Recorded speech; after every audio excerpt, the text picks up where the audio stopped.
शिक्षक आहे जो कंत्राटी पद्धतीने काम करतोय. प्रत्येक गावामध्ये काम करणारे लोक आहेत ज्यांचं शोषण चालू आहे. प्रत्येक गावातला शेतकरी आहे ज्यांच्या शेतीमालाला भाव मिळत नाहीये. तुम्हाला त्यांचं नेतृत्व करायचंय. तुम्ही जशा मुलांसाठी जाता, गरोदर मातांसाठी जाता, आरोग्य योजना देण्यासाठी जाता, बरोबर त्याचबरोबर तुम्हाला सांगायचंय हे शिंदे फडणवीसचं सरकार हे विश्वासघातकी सरकार आहे, लबाड सरकार आहे. यांना पुन्हा सत्तेवर आणायचं नाही हे तुम्हाला लोकांना समजावून सांगितलं पाहिजे. तुम्हाला हे सांगितलं पाहिजे की हे मोदीचं सरकार, आम्ही हजारोच्या संख्येने गेलो परंतु आम्हाला भेटण्यासाठी 1 मिनिटाचा सुद्धा वेळ दिला नाहीये. काय करत बसले? पूजा करत बसले, गंगा जल पूजन करत बसले, ब्राह्मणांकडून सत्कार करून घेत बसले, मंत्र पठण करत बसले. आमचं काही म्हणणं नाही तुम्ही मंत्र पठण करा किंवा कैलासमध्ये किंवा हिमालयामध्ये जाऊन तुम्ही तपश्चर्या करा, आमचं काही म्हणणं नाहीये. परंतु तुम्ही त्याच्यातनं 5 मिनिटं जरी तुम्ही आम्हाला दिले असते तरी आम्हाला आनंद झाला असता. आणि म्हणून लक्षात ठेवायचंय, जे सरकार आपल्या महाराष्ट्रातल्या शेतकरी कामगारांचा विचार करत नाही ते सरकार 2024 मध्ये कुठल्याही परिस्थितीत निवडून येता कामा नये. ही भूमिका आपल्याला घ्यावी लागेल.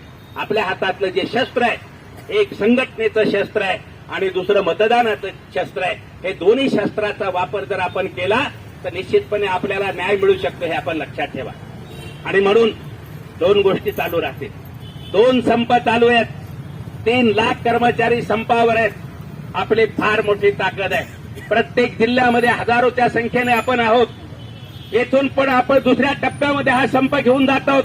आता फक्त अंगणवाडी लढणार नाही, 77,000 आशा सुद्धा रस्त्यावर उतरलेल्या आहेत. ह्या दोघांची ताकद आपण एकत्र करणार आहोत आणि अशा पद्धतीने ह्या सरकारला धीरीला आणण्याचं काम करणार. त्यांना मस्ती असेल, त्यांना माज असेल, त्यांना असं वाटत असेल की ते सत्तेमध्ये आहेत, ते पोलिसांचा वापर करू शकतात.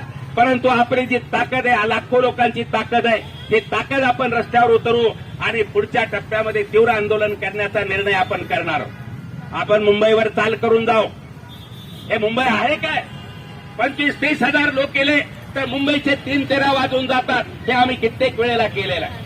त्यामुळं आनंदीताई नीट विचारपूर्वक, नीट नियोजन करून 50,000 आशा आणि अंगणवाडी कर्मचारी मुंबईमध्ये धडक देतील. जोपर्यंत प्रश्न सुटत नाही तोपर्यंत तिथून हलणार नाही. अशा पद्धतीच्या आंदोलनाची तयारी करायची. शिधा घेऊन जायचं, भात घेऊन जायचं, भांडे घेऊन जायचं, तिथेच बसायचं. जोपर्यंत निर्णय करत नाही तोपर्यंत निघणार नाही. या पद्धतीचं नियोजन आपल्याला करावं लागेल. हे नालायक आहे, तुम्ही रस्त्यावर बसला नाही तर तुम्हाला ते विचारणार नाहीयेत. आणि म्हणून आपली लढाई ही पुढच्या टप्प्यामध्ये आपल्याला घेऊन जायची आहे. हे तुम्ही कामगार आपले बांधव इथं तुम्ही पाहिलेत, हे कारखान्यामध्ये काम करतात.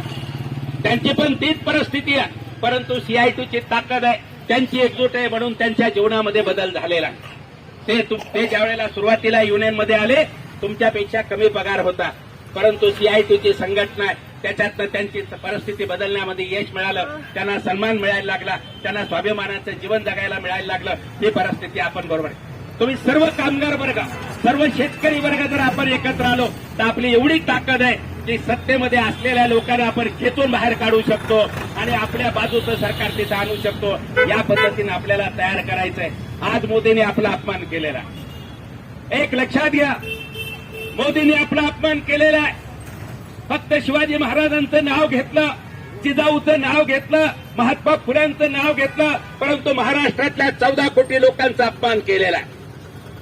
तुम्ही त्या दगडाच्या देवाला किंमत देताय, तुम्ही गोदावरी जलपूजन करताय आणि शेतकऱ्याच्या कामगारांच्या प्रतिनिधींना भेटत नाहीये.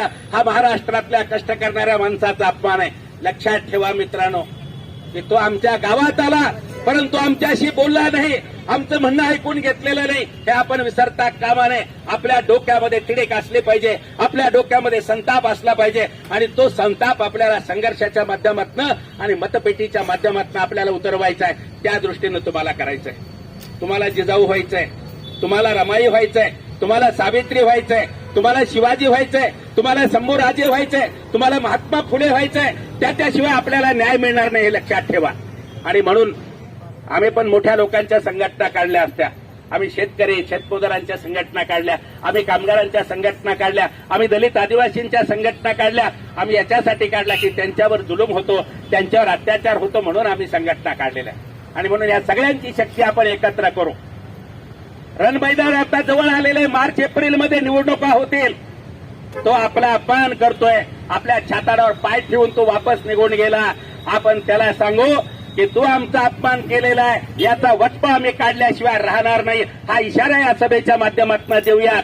आणि तुम्ही परत एकदा मोठ्या संख्येने आलात त्याबद्दल तुम्हा सर्वांचं अभिनंदन करतो आणि थांबतो. धन्यवाद. इन्किलाब जिंदाबाद. 17 जानेवारीला